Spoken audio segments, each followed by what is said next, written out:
Let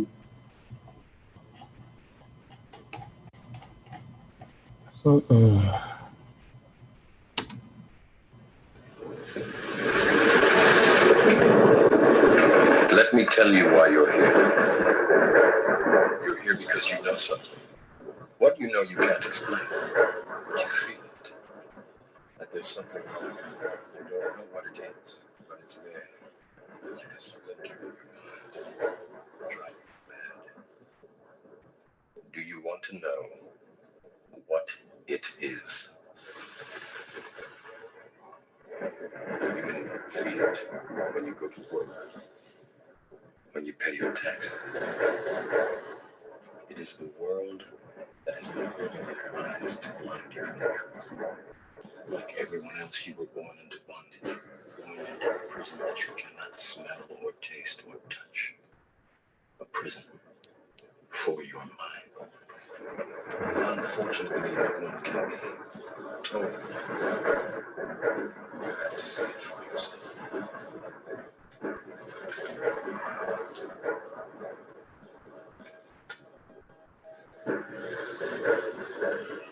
This is your last chance. After this, there is no turning back. You take the blue pill. The story ends. You wake up in your bed and you take the red pill. You stay in Wonderland. And I show you how deep the rabbit hole goes.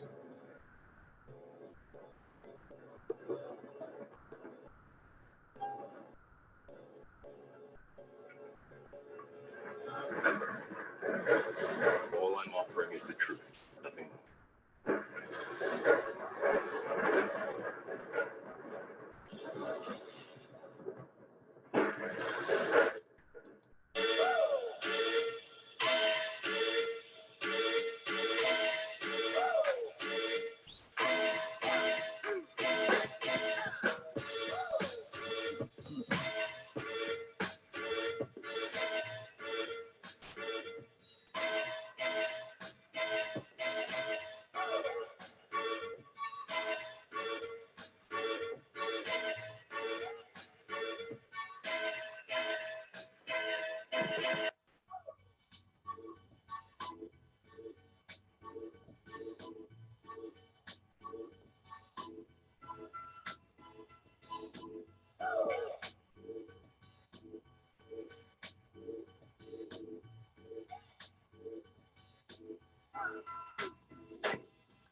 And shalom, shalom, shalom, everyone. I want to welcome everyone to Precept Mastery, and we're going to be going through the book of Romans. So what we want to do, we want to get a lot of this stuff set up, and as this is finishing up, I want to make sure a couple of things is happening. So let me get this right first to where I can help you out, and now we got that correct. So what I want to do, I want to make sure that a lot of this stuff that we got going on, because actually I keep looking over here and I see everything move. Everything's here. So let me look at the stuff that's right. And what I want to do is make a couple of announcements before we go into this and start going through Romans. But we did have where people continually asking and they searching, and what I was doing before, I highly endorsed Cambridge Bible, which I still do. But however, what's been going on is a lot of people going to Amazon to actually purchase the book, and now the book went from $350 to think 554. They constantly fluctuating back and forth, where it's kind of like coming out as they price gouging. So even though they do carry a good translation book, and and they pretty much know that, but for what they're doing, I don't understand why they're doing that. And what I did is to where what we did, I had done one to where I edited one. I didn't, put, don't have no references in there because the King James Bible shouldn't have no references in there, even though the Cambridge do. However, I still pushed people towards that one because that was the closely most translated book that King James had done. That's why I do that. But what we end up doing, we held up from that, from releasing the Precept Masteries version, which is actually the identical thing to what they have without the references. But due to them continually doing this, and we thought they'd stop doing it, they haven't stopped doing it. So we actually going to end up releasing the book. So they told me last week they're going to move forward and they're going to release the book to where the book will actually be under $100, because even though the Cambridge is over $100, this one to be under $100. But they did a couple of things that's actually pretty good, and I had to write it down just to remember it, just because my focus normally be somewhere else. But what they're going to do, they're going to be doing it in the font sizes. The normal font size is going to be a font size 11. But don't worry, because I know font size 11 is a lot larger than what most people actually have, because most of them is set in a 7-point up to a 10-point. Most people don't know that, but most of your Bibles are set that way.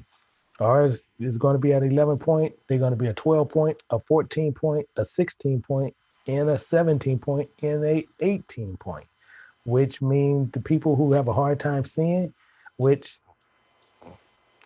I use number ones, just to let you know. There'll be in those sizes to where you can be completely readable.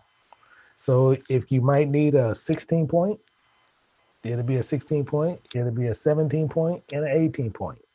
So those will be there, and it's the full edition, the same thing, and it'll be a Precept Mastery Bible, but it's under which what you'll see is a sovereign, which is unchanged. Technically, why it would come out that way. So it'll be called the Sovereign King James Version because it's an unchanged Bible. Now, also, we have some people who don't want to change from the books that they already have, and they just want the addition of the Apocrypha. The Apocrypha will be coming out the same way. It'll be coming out separate to where if you want to get that one separate, besides getting this complete sovereign one, you can get that one, and those font sizes will be the same. So those that will be coming to where we can make it for a lot of people. And I believe that Apocrypha one, I believe that's about 15, $16. I think that's what they're doing that one for. So those will be there. You'll be able to get them on Amazon, but I announce it.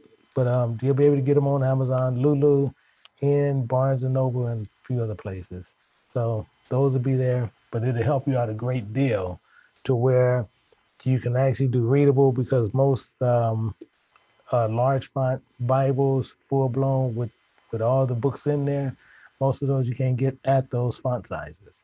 So this way you'll be able to get them at those font sizes, but the price will always be the same. It'll always be up under $100. So technically that's what happened, and that's the deal we have with Lulu. I do know people on Amazon is jacking some of these book prices up. They purchasing some of them purchasing hardbound books from Lulu, coming to Amazon, selling them at jacked up prices. And the crazy thing is they actually outselling us. Yeah, I don't get it, but they actually outsell us. So what we want to do is just let you guys know. So within about the next couple of weeks, you will start seeing those coming out. So don't worry about that. Now, what we're going to do, we're going to take off from what we was doing with Romans. And we got to look at Romans, because Romans, we're going to march through Romans, and we want to understand what's going on with Romans. Now, we're going to look at this and we're going to go through, because we're going to pick up from where we left off. And we left off in verse 2, but we wasn't finished with verse 2. And then we had some stuff to where we can think on. And we're going to look at those. And let me pull this up, and I'm going to move myself out of the way. But let me pull this up, and we're getting ready to move that over to where now we can look at Romans as it is as a whole. Now, if I end up needing to move myself out of the way, that's what I'm gonna end up doing. However, if everything's still good right now, and it looks like it's pretty good right now, if you have questions, it's easier for you to go to Zoom, which you'll see down in the bottom over here on YouTube. You can actually go down to the bottom. You'll see a link where you can click on Zoom, but you must have a Zoom app on there. Then once you go in Zoom, then you'll see the password. You go in, and over there, I can actually open it up a lot faster and a lot easier. You can actually talk to me voicefully back and forth, and you can ask your questions or your concerns here. So that'd be a better thing that you'll be able to do. Now it's up to you on what you want to do. So what I'm gonna do, I think I am going to move myself out of the way because it's not too much needed. So, excuse me. So what we're gonna do, we're gonna look at basically what happened from the last setting. And what we was looking at, and when you go through here, is what was going on in Romans. You look at it, and it was having knowledge and wisdom spiritually. And his knowledge is what he was talking about. So he said, which he had promised before by his prophets in the Holy Scriptures. So we have to understand what he's saying there. Now, what I'm going to do, I want people to talk back and forth because I'm going to find out what's going on. See, because my biggest thing is I want to make sure that you guys understand what's going on. So I want to see, and I know right now we have 44 people over on YouTube side. We have 2 other people inside the Zoom. So it's plenty of room in Zoom if you want to come over there. But I want to make sure, do we understand that his knowledge, his wisdom, he's putting in his peculiar treasure? Do we understand the both? So on YouTube, do everybody understand that? Because we want to make sure this is a worldwide classroom. So I want to make sure everybody clearly understand that this is his knowledge, in his wisdom, he's putting inside of his treasure box. Do everybody understand that? It looks like I guess they are, and I want to make sure on the Zoom side, and if everybody clearly understand it, they can just put a hands up, just let me know, hey, I understand it. Beautiful, beautiful. I got them inside there. All of them get it. Beautiful thing. I appreciate it, and we're gonna move forward with it. And now we're going to look at some other things, because we got to look at what he said up here. So when you look at which he had promised before, and actually before I start, I'm sorry again, before I start, I do have Elder Smith. He actually asked what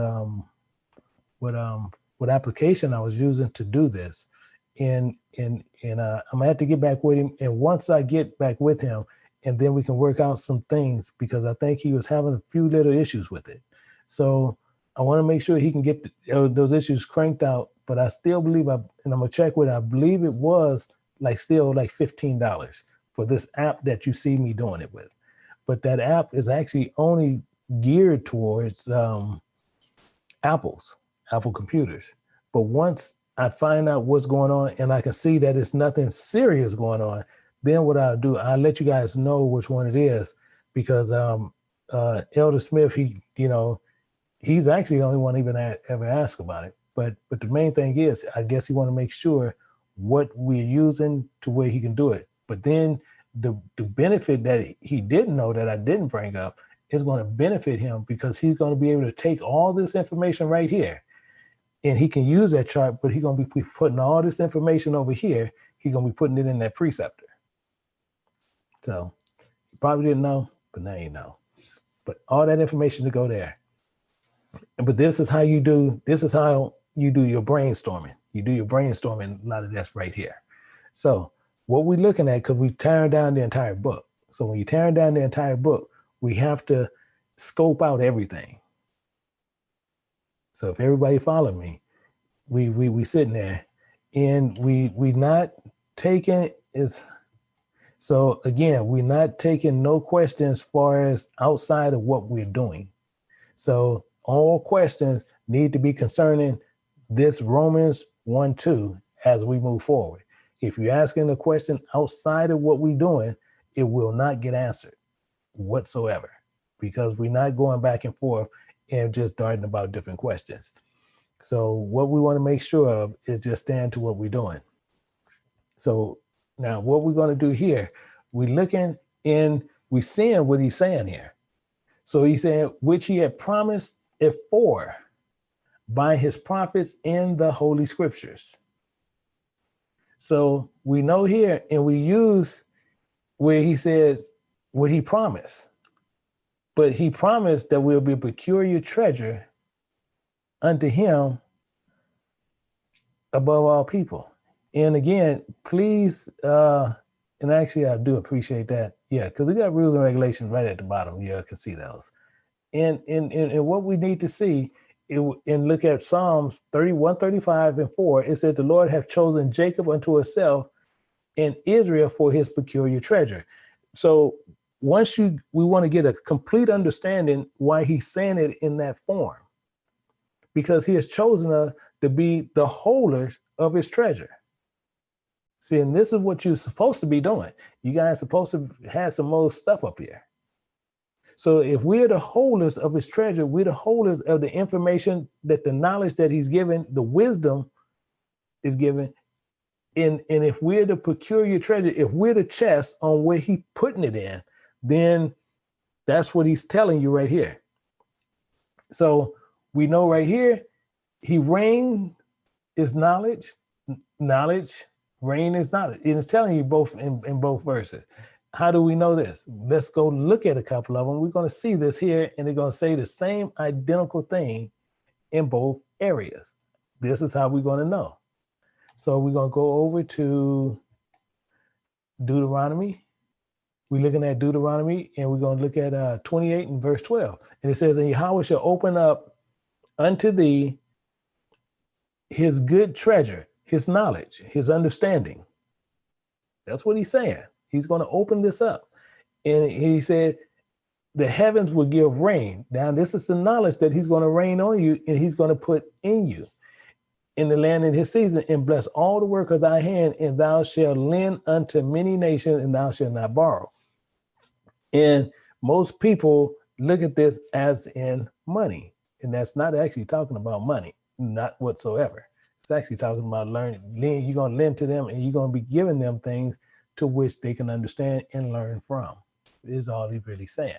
But some people will switch that for the carnal side to sometimes where people who understand both sides, they'll switch that to the carnal side to get you to come to Christ by using money. So you have to understand both sides. And most people who are able to do that, they understand precepts pretty good, because they can sit there and they'll use money as the example and use that and saying, and then they can give you the illustrations and they can bring you over. So the other one is what we was using. We're going to look at Genesis 2 and 5. So Genesis 2 and 5 is actually saying the same thing. And watch what he's going to say here. It says, in every plant of the field before it was in the earth, in the herb of the field before it grew, before that herb grew, before you grew in any type of knowledge upon the earth, there was no man to till the ground. So there was no man actually there to actually teach you what you needed to do, is what he's saying. So this is what we have to understand. Now, another verse to which I'm going to see that anybody use this, and if you would have did your studies on this, we'll see, because we're going to put it right in here right now. And what we're going to do, we're going to put in Genesis, and we're going to put in 8 and 2. And let me make that bigger, because I do know we have some people who wants this at a bigger one. Okay, so 8 and 2. And we're going to see what that says before we input it. It says, in the fountain also of the deep, and the windows of heaven were stopped, and the rain from heaven was restrained. So the knowledge was restrained. So here it's telling about knowledge. Knowledge was restrained. So when he restrained knowledge, he will do this. And then we'll pull that up to where we'll see that connection. So actually, this isn't, I don't need to put that big. So let me make it a little bit smaller. I don't know why. Let me see. There we go. Make that a little bit smaller. And so now we have this corrected. So now that we have all this there, now we just need to understand exactly what's going on. So once we get all this there, we can understand, one, when he restrains the rain, he'll restrain his knowledge. So everybody understanding that. But we still need to understand a couple of things. We're going to still look at what he's saying up here. It says, therefore, if you will obey my voice indeed, you have to obey his voice, because you have to obey his voice to get the knowledge and keep my covenant. And you have to make sure this is what you're doing. And you should be a peculiar treasure. You're going to be holding his information. You're going to be holding his knowledge. You're going to be doing these things. Peculiar treasure unto me above all people, for all the earth is mine. Now, he's saying that for a particular reason. He's saying that because you're going to be the treasure chest. You're going to be holder of the information of what you can learn from. You follow me? Okay, so what we're going to do, look at this. So he promised a couple of things. We're going to look at some of those promises. We're going to look at these promises and understand everybody what's going on. So what we get this, we're going to see, and we're going to be able to go through and get everything that's going on. So let's look at the verses. We're going to go right now. We're going to put in Exodus. Let's put in Exodus. And we're going to look at Exodus, and we're going to go to 6 and verse 8. We're going to go to verse 6 and verse 8, and we're going to see what some of these things that he promised, and we're going to understand what he promised to us on what he did. So we're going to put here, this is the part where I just put promise for right now. So the promise was what? Let's go to Exodus, and we're going to look at it, 6 and verse 8, and it says, and I. How we know an I? So let's find out who an I is. Let's find out who his I is. And right now, I got to let everybody know I am online teaching, and they keep calling. So I got to sit there and go through and sit there and see. So it says in first, so we got 6 and 8. So we got to look at what it says here. And it says, and I will take you to me for a people, and will be to you a God, and ye shall know that I am the Lord your God. So now we know that, which will bring you, in 1 second, I got to pause this 1 second. Let me see here. Let me pause this real quick. Let me pause.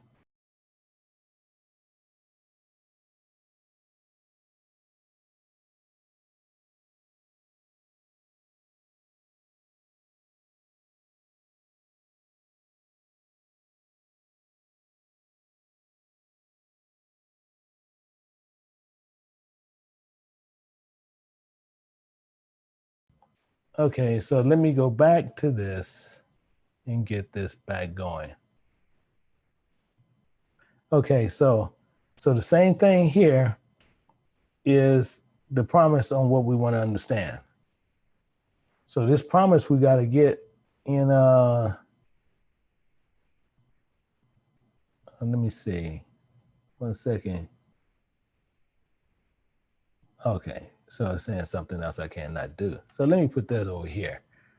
So the same thing is what we're going to do in the promises in Genesis, in Exodus 6 and 8. But we're going to go back up to 7 because we want to know who it is saying this. And he says, and know that I am the Lord your God, which will bring you out from under the burden of the Egyptians. So we know this is the Most High speaking. Then he says, I will bring you unto the land. So we know now he's actually going to bring us to the land. That's one of the promises. And he said, which I did swear. So we know clearly right here, I did swear to give to Abraham, to Isaac, and to Jacob. I will give it to you for inheritance. I am the Lord. So now we clearly know the promise that he's going to bring us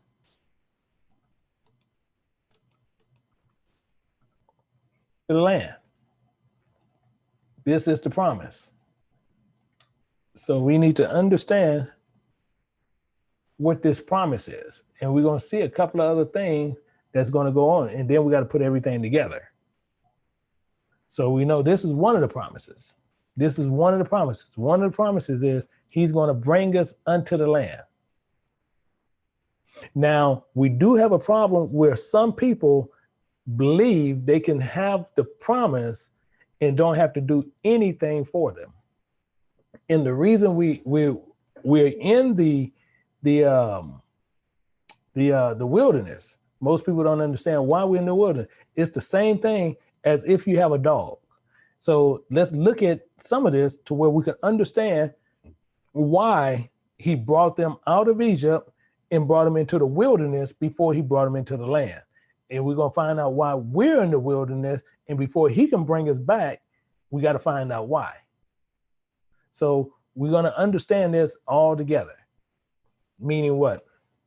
Okay, so we're going to look at, he brought them into the wilderness because when they was in Egypt, they was unlearned and untrained on how to be in the land. So he can't bring them into the house.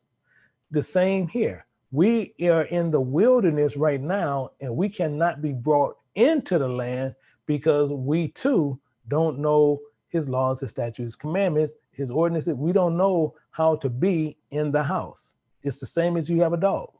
That's why I went to the dog. Because why? Because you look at it to where if you have a dog and the dog is in the house and the dog is untrained, the dog will poop everywhere. The dog will urinate everywhere. The dog will just get all up on the couches. It'll get all up on the beds. It'll do everything that you keep telling the dog what not to do. And the dog will continually do it. So the only way that you'll rectify that situation and the way that you can keep all that calm is what? You're going to put the dog either in the garage, which I know some people do, or you're going to put the dog in the backyard. You're going to put it outside of the house. You're not going to bring them in the house because the dog don't know how to act. It don't know the rules. And as you try to teach it the rules, it refuses to do the rules. So you're going to keep the dog outside until the dog learn how to come into the house. And when it need to do something, it know the proper things to do. So we're the same way. So before he can bring us into the house, we have to understand what he's saying, and we have to follow the rules of the house. So if we can't follow the rules of the house, there's no reason for him to bring us in the house.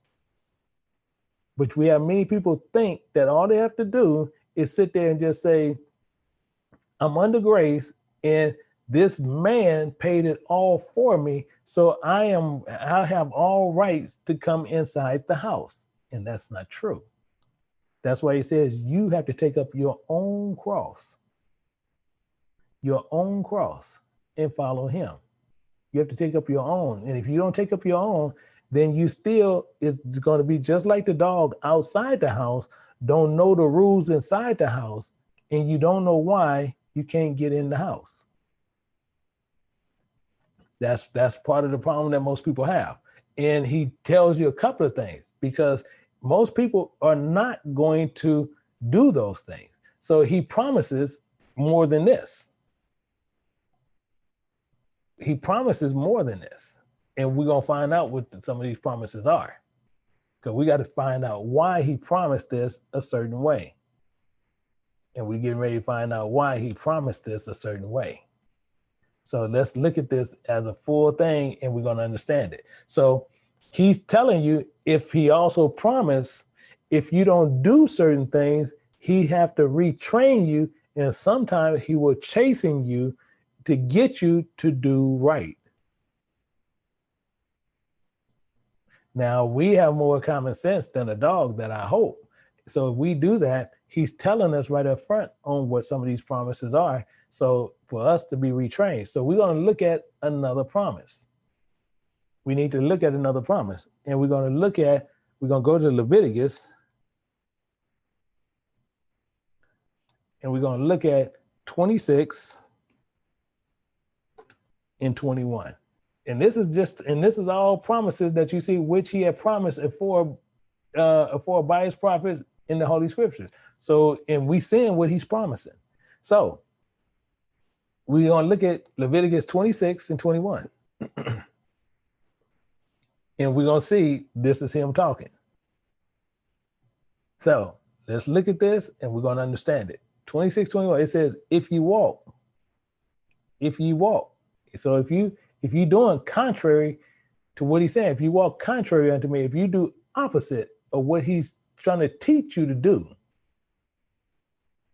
and you keep doing it contrary to him, and you will not hearken unto me. So no matter what he says, you would tell him, when you are delivered the word, you would tell him you're under grace, and I don't have to obey that because Yahweh or Jesus paid it all.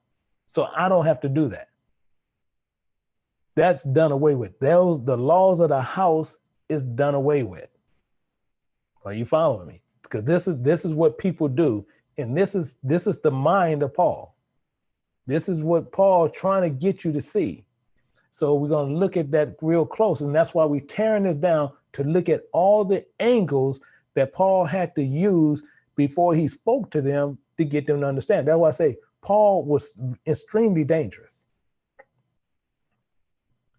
But he's using that so we know what those promises are. We know promises, he'll bring us into the land.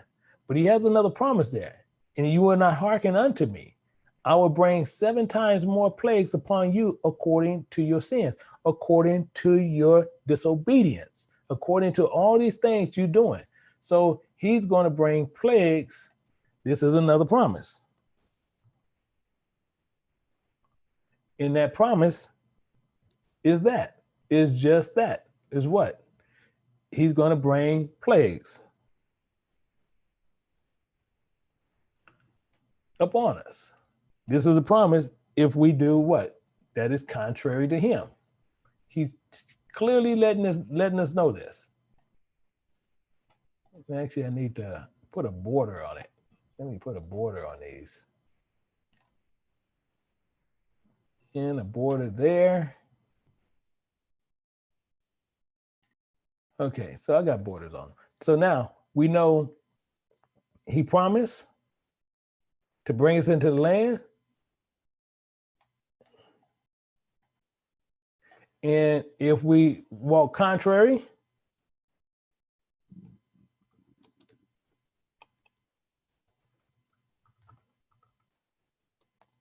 oh, shoot, 2 C's.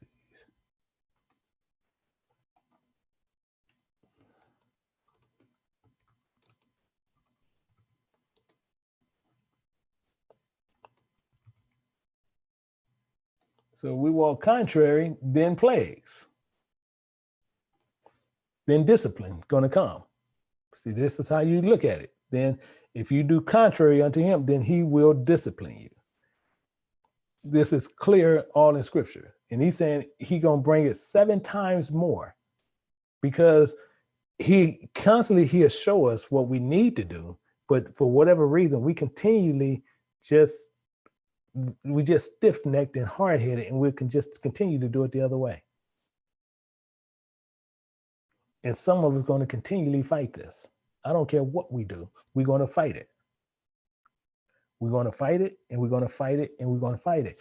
So as he fights it, he'll sit there and he'll chasing us. He'll chasing us, and he'll chasing us to get you to go to the right direction. Because we're under a covenant. We agreed made an agreement. It was completely 100% voluntary, and we went up under it, and now we go up under it, and now we don't want to do according to his voice.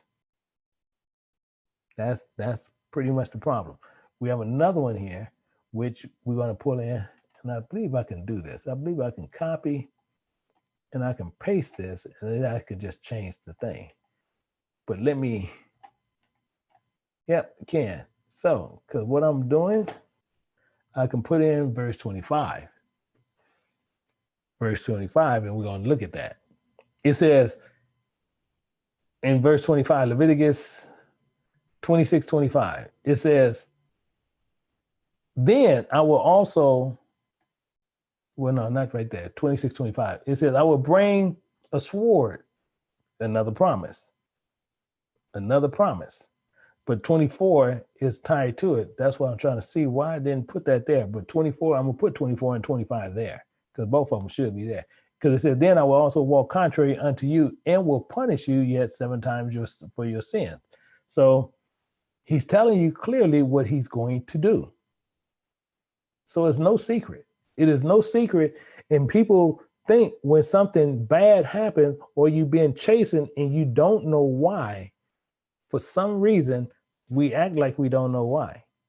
And he's telling you right here. And he used to chasing us many times, he'll use people. He'll use Gentiles. He does this because those are his weapons on how he actually constructs it. That's why he said, I will move you to a land of your enemy because he already know how they are. But verse 25, it says, I will bring a sword upon you that shall avenge the quarrel. Understand what he's saying, the quarrel. You want to fight against what he's doing, the quarrel of my covenant. You fighting what he's telling you what to do.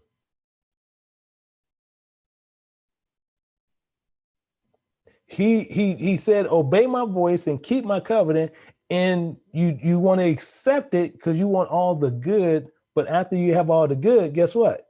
You want to fight over it. And when you are gathered together within your cities, I will send the pestilence among you, and ye shall be delivered into the hand of the enemy. That's why he's telling you this. So it says, so again, if contrary to his voice, what? He's going to deliver you to your enemies.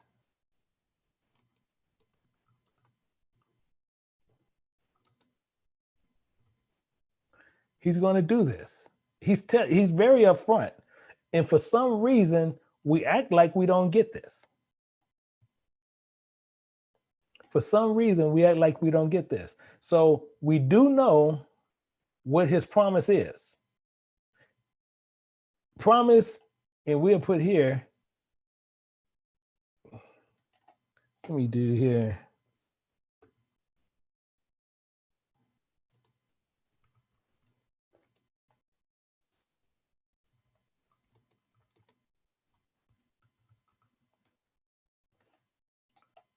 Let me just do this here. And I do this sometime to where I just, I can use later when I actually put my stuff and I precept it. I actually do this. So this is what I do a lot of times, because that's one thing. That's one thing. Good keeping the covenant. So good keeping the covenant. And then I'm going to move this down. And since I know I can copy that,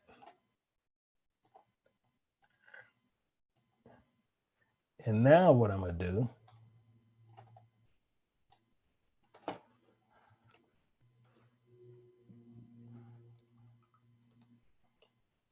do that. Why? You'll see in a little while. So now we know, and what I'm going to also do, well, I'll do that later. So now we know good keeping the covenant, you have that, but bad not keeping the covenant. Why? Because now we know if we go contrary, these bad things are going to happen. These bad things, actually, I can even move that right here. Because we know this is going straight down. Well, no, I still don't want that tied to that. I still don't want to see that tied to that. So I'm gonna keep that there. So now we see why what's going on here. Because if we go contrary unto that, that's why we have a problem. But now we have another thing, and he's telling you more on even this same situation. Why? Because we're going to drop down in verse 26, in chapter 26, and we're going to do another one. And I'm telling you, that's what I'm saying. This is Israel. This is Israel, and we sit and we act like we don't do anything. This is a promise. A promise. He said, if you will not hearken unto me, but walk contrary unto me, then I will walk contrary to you in fury. In fury. He's going to be highly upset. And I will chasten you 7 times more your sins. So now, in a promise, if contrary to his voice, then in fury,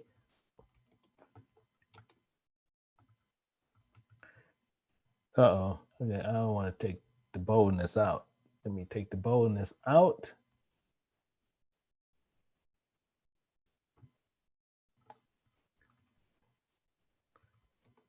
Then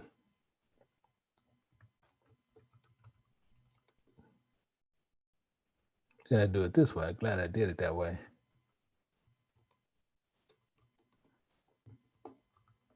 Then he was chasing us in fury,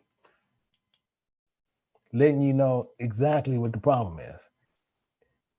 Not keeping the covenant, 1, he's gonna bring plagues. He's clear. 2, we're not keeping the covenant, he's going to send us to our enemies. 3, we continue to not do it, he's going to chasten us in fury. We have to understand the seriousness on what he's saying. So we can understand he's very serious on what he's saying he's going to do. So we need to understand why Paul was saying things so serious. So we need to remember one thing. We are a purchased possession. Meaning what? You are in a covenant with him. You are in bed with the Most High. He's feeding you his most intimate, his most sacred knowledge in everything that's worth everything. And he's putting that into you as a husband will sit there and lay and tell his own wife his deepest and darkest secret. And this is what he's doing. And we do completely contrary. We get it and we go out and we whore it out. That's why he's saying that. Because when we doing contrary to what he's doing, we want to sit there, get his knowledge, and then we want to go run and do it contrary to what he said what to do. Contrary to what he said what to do. This is the biggest problem that we have. So doing these things, when you're doing this, he says even more on what he's going to do.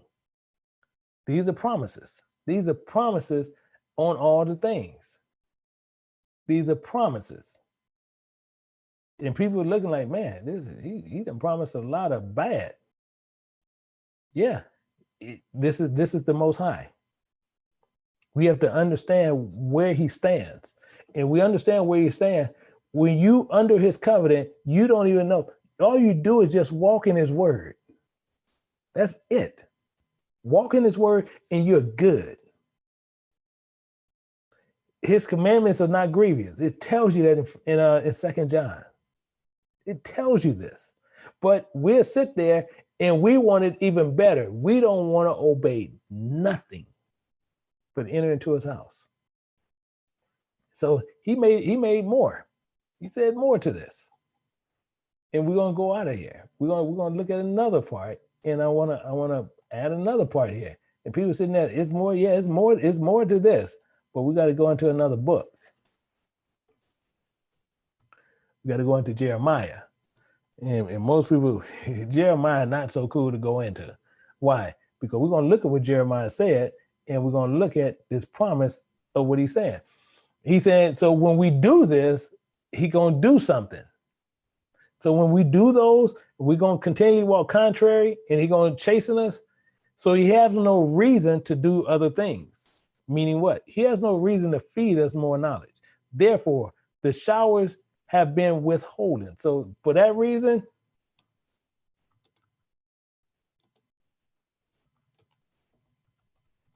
he sends no more knowledge down. He sends no more knowledge down. For that reason, he promised, we do contrary, you will not get no more knowledge. And there have been no latter rain. So there ain't been no knowledge coming down. And thou hast a whore forehead. What was written on Mystery Babylon in Revelations? Upon her forehead was written what?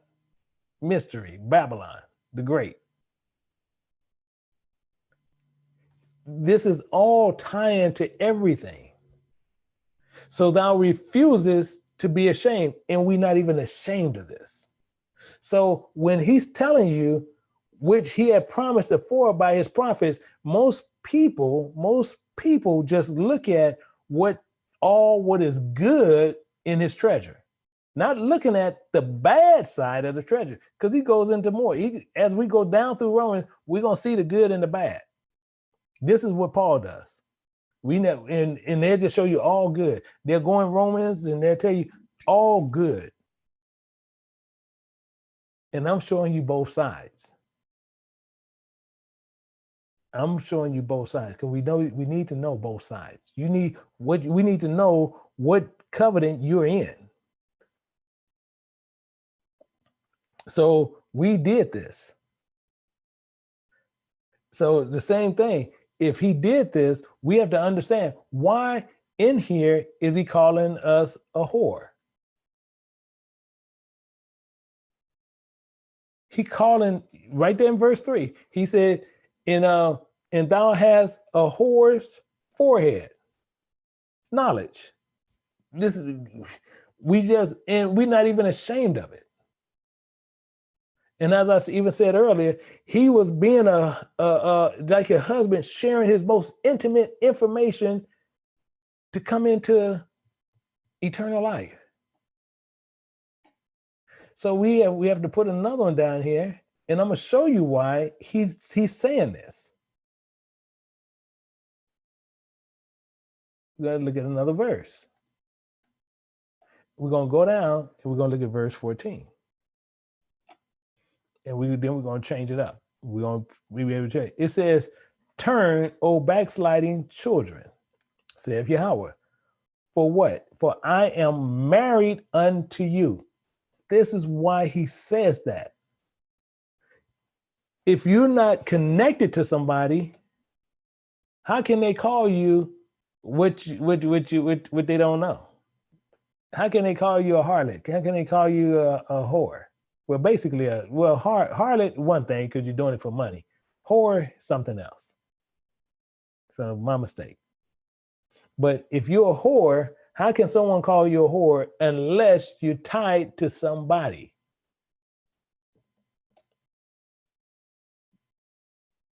And he's telling you. In whoring around, you giving out knowledge around like a whore for free. You're not even being a harlot. You're not even getting paid for it. Whoring around with different guys and all that. Just crazy what we doing. Crazy things we doing. This is what he's saying. We have to understand what he promised afore by the prophets. And when he promised this, we have to understand what he's saying. Why? He promised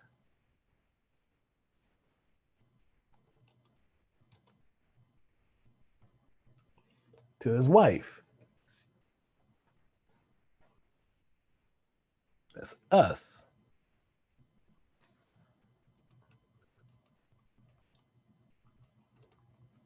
He will bring out what?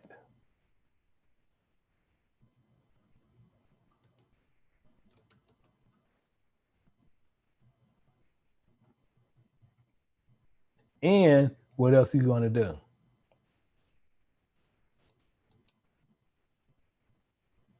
That's why. That's why he's going to do that. He promised he's going to do this. To his wife, he will bring out two of a family in one of a city.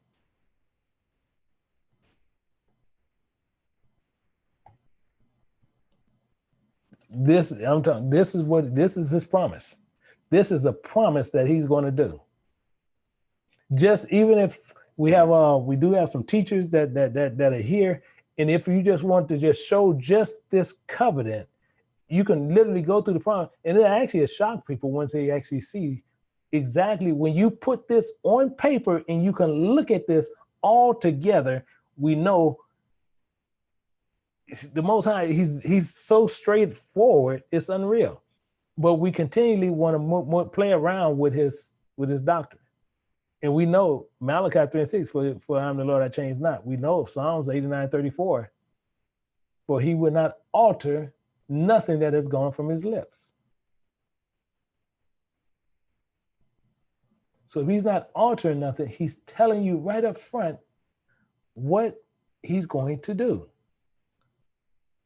Obedient, he's going to love you, he's going to do all these things, and you'll be a peculiar treasure unto him.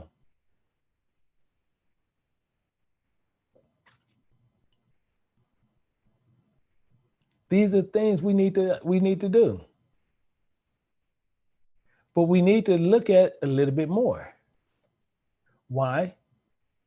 Because he said what he's going to do. So, as I said, if your body is the peculiar treasure, how do we know this? How do we know?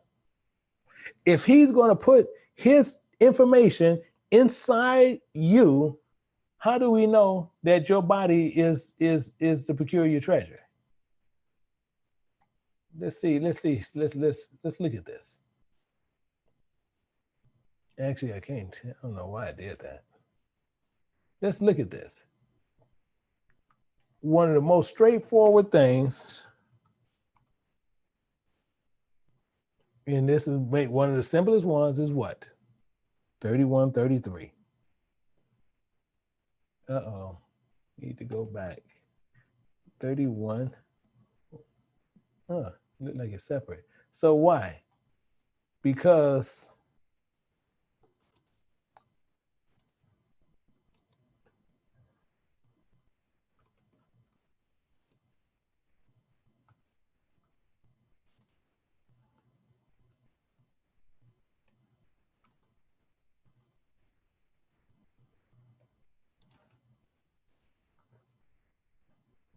that's why. Why? Let's see what it says. 31:33, it says, but this is the covenant. So this is the promise, the same thing as he's been saying the entire time. The same thing. The same identical thing. And we tying this right to this one as well as here. So this promise, he will bring you into the land. Why? Because he's gonna put his treasure inside our body. How? I will make the house, I will make with the house of Israel. After those days, says Yahweh, I will put my what? My law in their inward part. I will put my words, those are his words, in your inward parts and write it upon their hearts.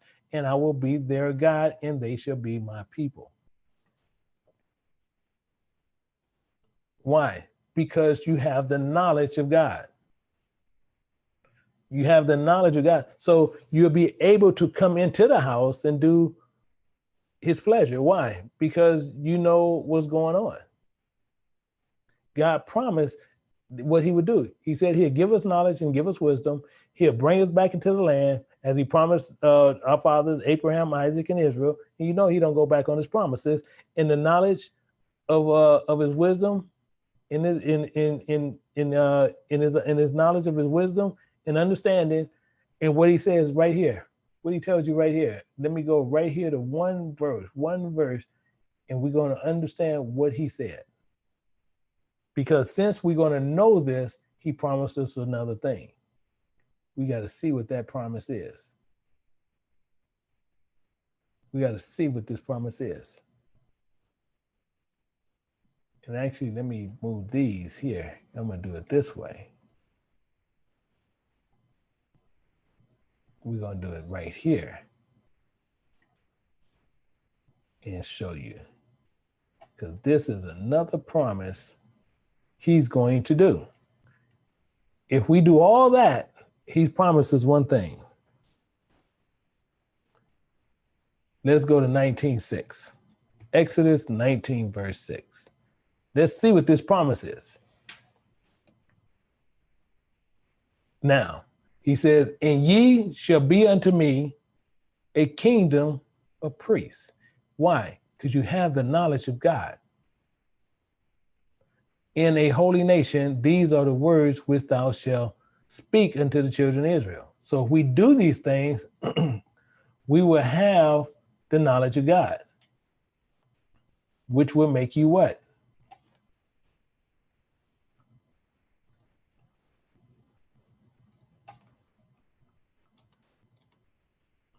He will make us priests. This is, I'm talking about clear. It's clear all through here, and all we doing is tying all this together. That's all we doing. We understanding Paul's statement. This is a statement of Paul, which he had promised before by his prophets in the Holy Scriptures. So we know he's talking about the book, and we know they wasn't walking around mainly with a New Testament book. They were walking around with older books, which is coming from the Old Testament.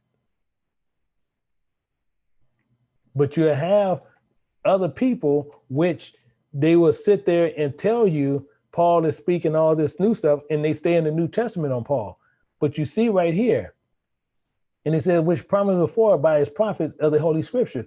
But you see, it's only one scripture in here that ties you to it. And this is another statement that Paul made somewhere else.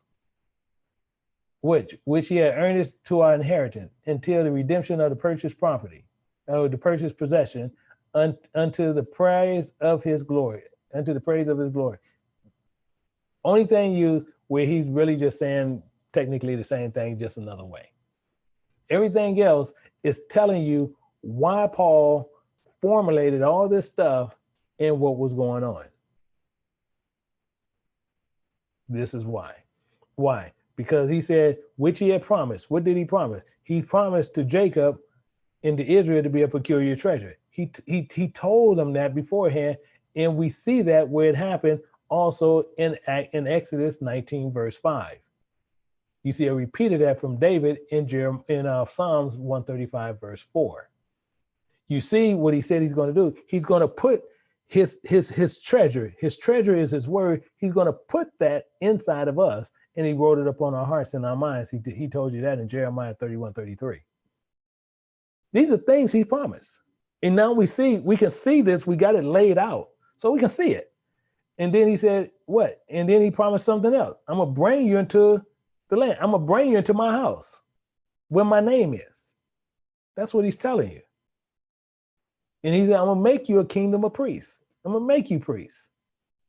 However, if you don't want to do this and you come up under this covenant and you don't keep it, I'm going to bring plagues upon you.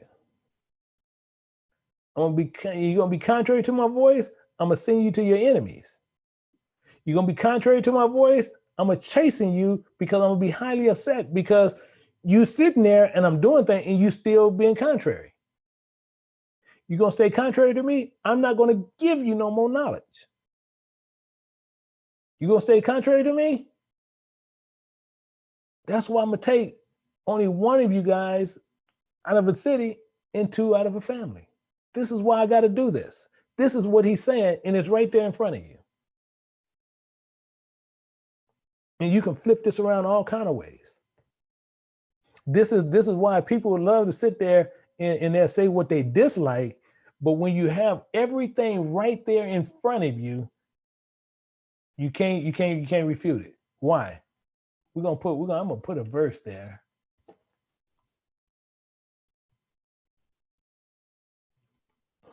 We'll put this there. I need to put that there for the reason. And why I'm putting this here? Because we have some people who will sit there and have an issue. So we're going to go to Psalms 89:34. Why I'm putting that there? Because this could shut down any other people Christian type doctrine, because they'll sit there and say, well, no, he did this and he did that.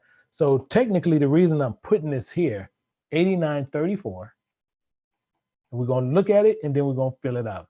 It says, my covenant will I not break. So we know here, he will not his covenant. Oh, dang it. Oh, okay. I was getting ready to say, I know I'm typing. I don't know what was going on. So one, we know he would not break his covenant. That we know. And what else will he not do? Let's look at some more. Nor alter the thing that is going out of his lips. So he will.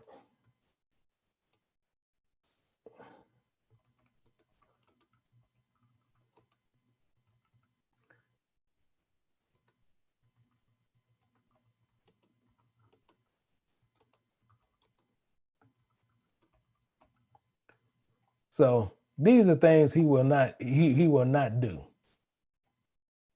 So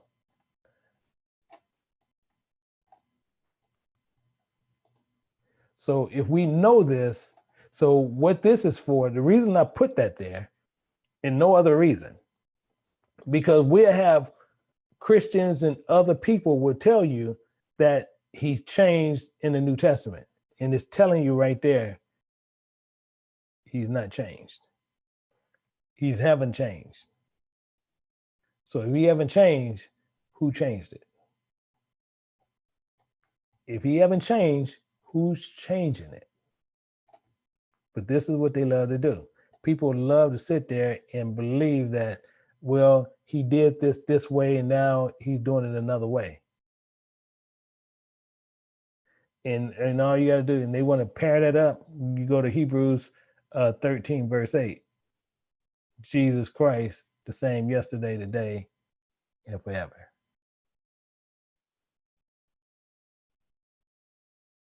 So he's not changing nothing. Nothing's changing. This is the problem that most of us will always run into. And this is the problem that we need to understand.